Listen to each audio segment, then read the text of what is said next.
Welcome to the Liberty Insider. This is your program designed to bring you news, views, updates, analysis, and general information on religious liberty in the US and around the world.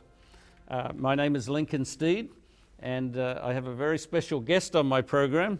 Kingsley Palmer works for religious liberty in Arizona for the Seventh Adventist Church.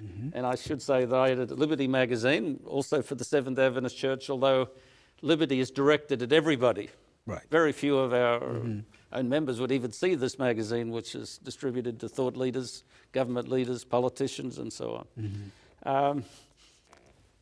I'm sure people have figured out by now that my accent does betray me, and that while I've lived most of my life in the US, I have an Australian ancestry and origin. And your accent will betray you almost the moment you open your mouth. Yeah. You grew up and lived many years in England.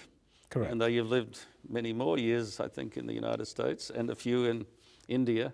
But let's talk about England, the mother country. You know, mother comes to mind a lot when you talk about England. Although when you use the word mother in the modern world, you think of Saddam Hussein and the mother of all battles. Battles, yes, I remember that one. Didn't turn out to be, thankfully. But there is a mother term in England that is used now and then. They talk about the English Parliament as the mother of all parliaments, the mother of all legislative bodies. So I don't feel embarrassed here filming in the United States to sort of reach back there, because England has been a model and a precursor to many things, including the United States experiment. And I must admit, even as I think about that, I have fond memories in Australia and in the US of sitting in my car on a number of occasions and listening with some excitement to the debates in Parliament. Oh, they're very rigorous. And, sometimes borderline rude. Yeah. Borderline street feud. Exactly. You know, on one occasion, someone yelled out to Obama during a State of the Union address, "You lie," and he was pretty much ejected. Definitely. But that's normal. And that would just pass over your head. You know, in the Australian Parliament, which again is modelled after the mother of all parliaments, I saw a sequence once where the opposition leader called the Prime Minister a liar repeatedly. And he was asked to retract that, or he'd be recognised. In other words, ejected. Right. In the end, he was ejected, but he retracted it first and was accepted. And then he says, "Yes, I retract." He says, "But he's a liar anyway." Interesting. So that's the style. But all of that aside, England has been an interesting, I think, experiment in applying. You know, freedom principles in an increasingly turbulent world. What's your take on how England has handled some of the stresses? In another program, you mentioned the Irish question. Yes. I can't even say it turned out, well, it turned out well, that it seems to have gone away because they were afraid that they'd be lumped in with a post-9/11 reaction. But the underlying issue was never resolved. But how has the English democracy managed to deal with so many competing issues, not least of which religious conflicts through the ages in England?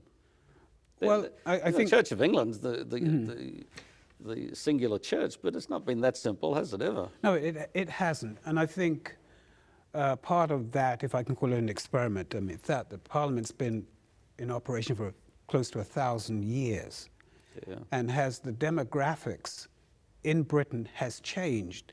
So has the view of the world, the Commonwealth, or what used to be former colonial dominions, if I may use that term. The British have had to adjust themselves to the changing, and particularly with respect to immigration. You know, after the Second World War, you know that you had the Marshall Plan here to rebuild Britain, and that meant people from former colonies coming to Britain, residing there. That's how I got there. And I'm the son of immigrants.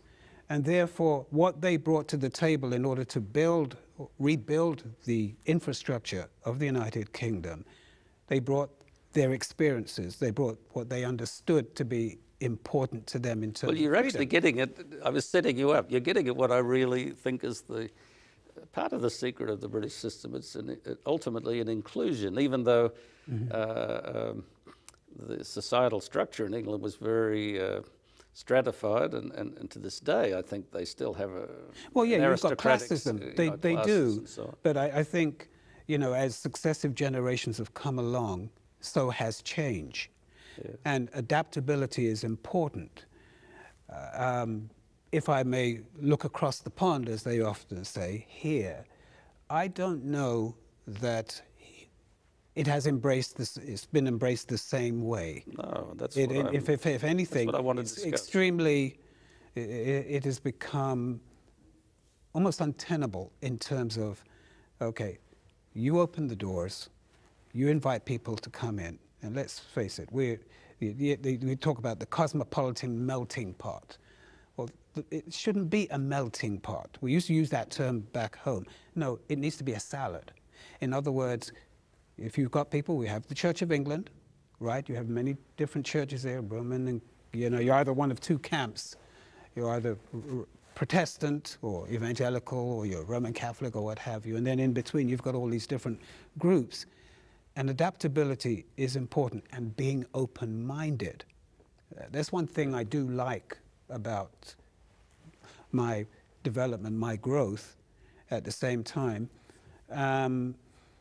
But you don't find that here. And people are vociferous. You've seen Parliament, you've seen the honourable gentleman has got the floor. You say honourable, but dishonourable things are exchanged.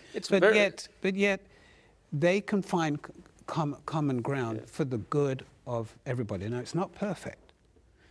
Here it's pretty different in terms of your political affiliation is sometimes attached to what you believe, and depending on which side of the aisle, whether you're left, right, or center somewhere, that guides and influences how you see other people, even in a public setting. That there was a big political debate in the early American experiment about parties. They didn't have parties at the very beginning. No. And not by accident, they had rejected the parties, Whigs and Tories system of England. Right. Because they saw some issues there. And it's worth remembering, while it works pretty well at the moment, there's been some dangerous polarizations in the English system. And I love history, and you know, a favourite part of my history of England was the period with the Puritans and the Civil War and the Protectorate and so on. Politics got toxic then. Well, of course, it became a republic for a short space of time under Cromwell, but reverted back to what it was. But I think at the moment it's working quite well, given the dysfunctional world we live in. And you're right, in the US, which is heading rapidly toward dysfunction on many levels, but particularly with the religious dynamic behind it, wouldn't hurt to take a leaf from what England has gained by experience. Yeah. Hard experience often. Well, again, with the arrival of people from around the world into the country, and there's had to be a level of, okay, acceptance, understanding, open-mindedness. I was raised in it. It wasn't perfect. Immigrants were not always treated as well as they should have been. But now successive generations have been born and raised there, brought into the idea this is the country which you are now a part of, and have moved up the ladder, as it were, to places which grandparents would never have dreamed could have happened. And so the dialogue has had to change, the viewpoints have had to change, and let's not even talk about the entrance into the European community, because that's a whole other story. Or the exit. Or the exit, or the Brexit. But they've had to have an open mind, right? And to keep the peace. And it's probably less class stratified now than it ever was. Yeah. And it's been healthy. And we and I can sit down and talk and have a conversation about so many different things, and yet respect. We have a Muslim mayor. Yeah. Think about having that here in the United States. You know, this is the last elections that they had, you know, for back in November. You've seen the diversified House of Representatives and the more stratified, you know, Senate. So adaptability, open-mindedness, we've learned, we haven't got there yet, and I say we, going across the pond, have had to be adaptable. And I think it bodes well in terms of engaging. I think it bodes well in terms of having an open mind and understanding and a degree of acceptance, or choosing to agree to disagree. You know, I'm pursuing this for a good reason. It seems to me at the moment, the US, as much of the rest of the world, but in particular the US, is going through a very stressful period. Mm-hmm. Stresses from immigration, finance, internal political issues, polarization of the parties and so on. But it's not reacting well, and I'm afraid the lashing out is going to get toxic, and it should learn a lesson from other things that humans have gone through, and in particular England, that had an empire and it's gone, right? But it turned out to be a fairly benign, accommodating country. It's, you know, it's not by accident that masses of these refugees that flooded Europe recently were trying to get through the tunnel. Even once they got to Europe, they still tried to get through the channel to England, which is, connects to Brexit. You know, and we still seen have as an existential threat. Yeah, we still, by those whose minds are so closed to what makes Britain great, right? And I have to be careful how I phrase that, but I'm speaking from across the perspective from across the point. What has made Great Britain as we know it, and it's not perfect, and I can tell you many, many stories about its imperfections, is the open-mindedness, what you learn when you travel. So when people come to the country in whatever way, shape or fashion they get there, you have an understanding, and I think the educational system has a lot to do with it as well. And let me really throw a wrench into it near the break, but we can get it started. Part of the dislocation in the US at the moment is a mixture of politics and religion.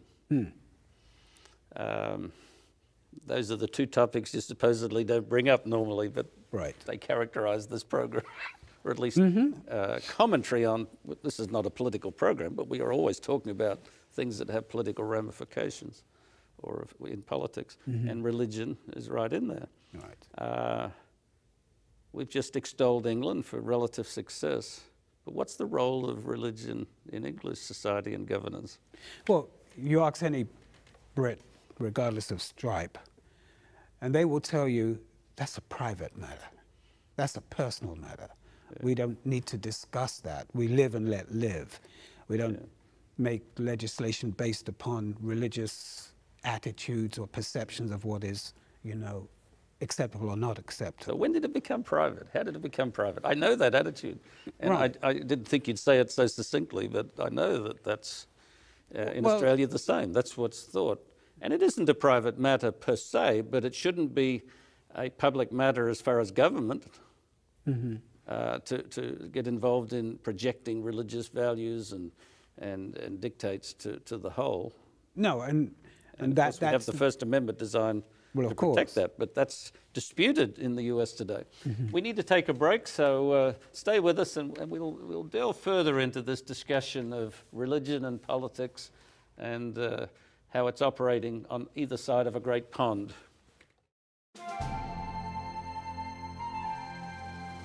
Welcome back to the Liberty Insider. Before the break, with guest Kingsley Palmer, we were sort of invoking your English background and my Australian, and riffing on about what had informed English democracy and how it relates to religion and politics. And then, of course, there are always some applications to the US. Right.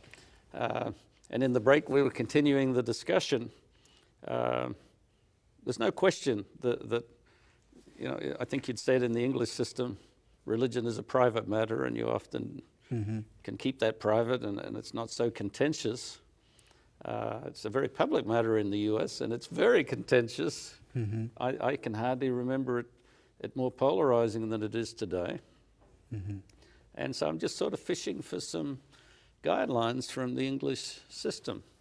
And to reiterate what we've discussed, very polarizing in Parliament in England, but the society is relatively benign. I know in London there's I've been to some suburbs where you might not feel even safe going, but that's true of any big city, unfortunately. But England, generally, you're out in the countryside, it's like you step back in time. But I must say this. I want people to be very, very clear. Growing up as an immigrant in Britain, it was not all land of hope and glory. Oh, yeah. We came to rebuild the country from all parts of the world. And you had this stratified system of class, which kept immigrants of color at a lower level. It was in the educational system, it was in the employment situation.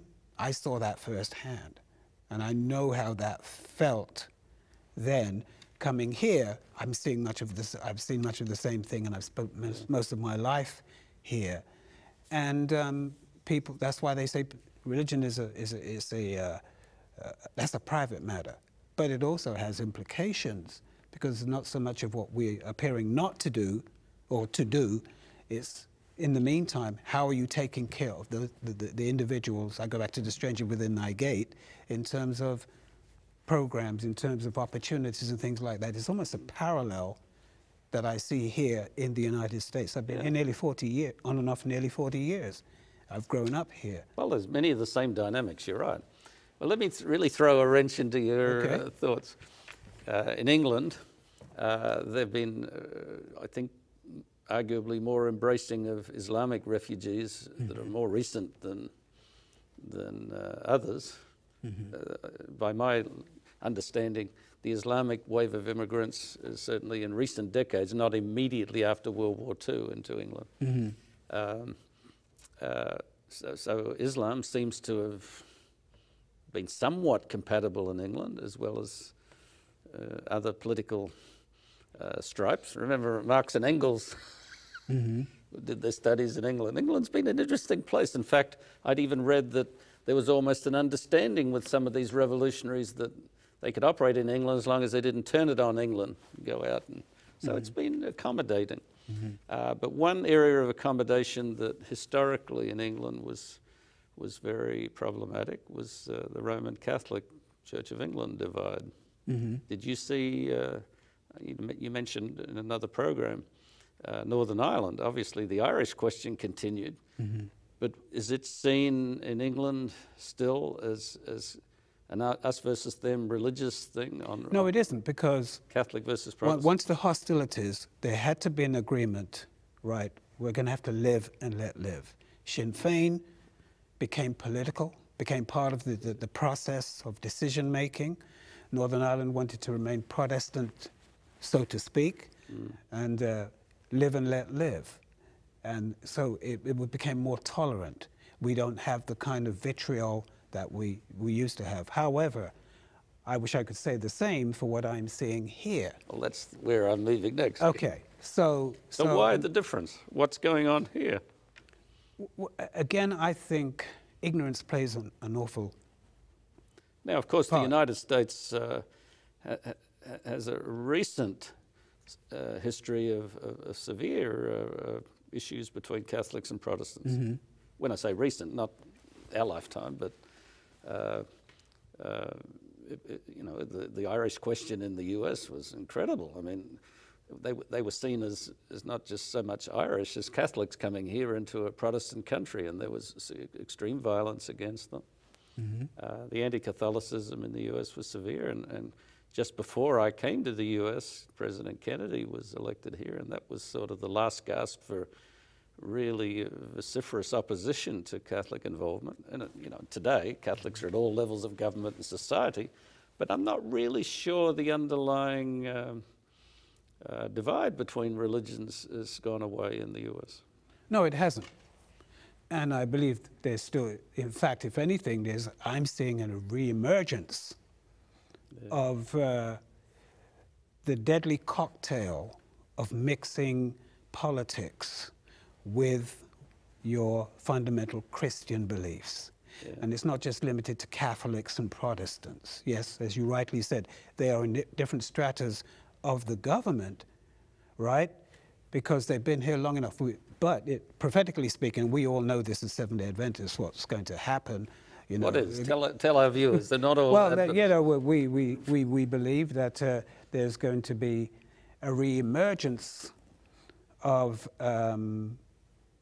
Catholicism, with respect to... Resurgence might be the word. Resurgence of Catholicism in terms of the right to believe and be independent in your belief, no matter what faith you belong to, and pretty much a repeat of history from the 15th and 16th century, prophetically, where there's going to be a convergence of church and state, where church will determine what the state thinks, how it behaves. And the most dangerous part about that is it's an offense to what we consider to be freedom to think and to believe and to choose what Part of what you say has already happened. Yes. And now it seems self-evident, but certainly a century ago or a lifetime ago, you'd have been laughed out of the discussion if you'd said that Rome would become the dominant religious force in the world. Mm-hmm. The Bishop of Rome now is feted everywhere he goes, even in once Protestant, overwhelmingly Protestant America. Mm-hmm. So that part of it's happened. Yes. But what we expect from our reading of prophecy, of Revelation 13 in particular, of course, is that the lamb-like beast identified with the United States, a somewhat benign appearing political entity, mm-hmm. will function as Rome did during the Middle Ages. But it will be benign. It will appear to be benign. Well, but then it'll shift. But then, yes. And how did Rome function? It forced its religious view through its edicts and in association with government power. Mm-hmm. And so I think we can see the beginnings of that in the United States. It's sputtered in and out through its history. Mm-hmm. But at the moment, there's this sense of great threat from other religions and other forces. There's this incredible alliance with a politically active religious group, mm-hmm. who, you read their material, they're just hungering to have legislation to support their particular view, their religious entitlement. Well, I've been So here. I think it's upon us. Yeah. I've lived here long enough to see the rise of the moral majority. Yeah. And what in the happened. 70s. In That's when 70s and 80s. Well, and beyond, but it began in the 70s. Beyond that. Yeah. And then you have certain religious groups who will claim on the one hand that there should be a separation of church and state, but there's an unholy alliance where my politics determines my theology or what I believe. Yeah. And the divide between certain, I don't want to use the term, but certain elements within Christianity that are lobbying and trying to influence the narrative, as it were, as to what is acceptable, what is not acceptable. This unholy alliance, as I would call it. And if you're a person outside, if you're a Muslim or if you're of some other faith religion, what you believe is being demeaned and even pushed to the side for political reasons. The most troubling thing about it's not only against the Bible, from the Christian point of view, it's really against the stated principles of the United States, the founding principles. Right, separation of church and state. Everything is being imploded mm-hmm. to this religious agenda. Exactly. So where do you think it's about to go? What's about to happen? We leave old England and the mother country. Well, let's leave that alone. But in a few seconds ahead, just give you a succinct. Churchill said this in 1948: those who forget the lessons of the past are doomed to repeat it sometime in the future. And that's very dangerous when you consider that we are now seeing this come to pass. Maybe we have not learned as much as we should, and it's a dangerous course, and I think we need to really make sure that we do what we can with what the time we have. When I was barely out of my teens, I came under the powerful influence of Handel's Messiah. I listened to it over and over again, and those words, taken of course from the biblical narrative, are powerful, where it talks about Jesus, a man of sorrows and acquainted with grief, and then it says that he gave his back to the smiter. And with that divine example, I think it puts into a little perspective the horrors of our human existence and human history, the slavery that was even done in the name of Christianity at times, the abuses and the conquests and the murders. All of that is horrible, but I believe fades into at least its proper perspective when we think of the divine sacrifice, the willingness of heaven to share in our suffering and at the same time to offer liberty and freedom beyond these constraints. For Liberty Insider, this is Lincoln Steed.